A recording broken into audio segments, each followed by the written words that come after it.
បានលុយឆ្លើយបានរង្វាន់ឆ្លើយបានក្រូស្រឡាញ់ពណ៌អីអ្នកនរគ្នានឹងបានរង្វាន់ទៅតាមពណ៌ពណ៌ខម500រៀលពណ៌ខៀវយើងទទួលបានទឹកការ៉េតហើយនឹងពណ៌សមួកអារណាយ៉ាងស្រស់ស្អាតមក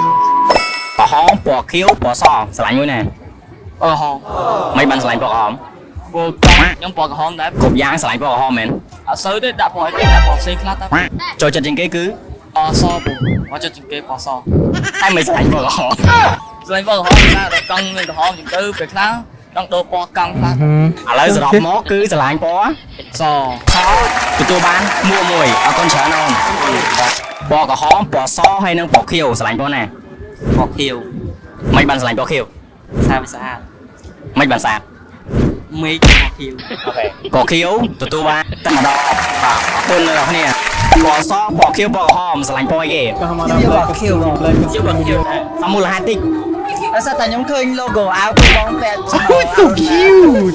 ណែអញ្ចឹងគឺចម្លើយរបស់គាត់គឺពណ៌ខៀវអញ្ចឹងពណ៌ខៀវគឺទទួលបានទឹកអារណាចំនួនម្នាក់មួយយ៉ាង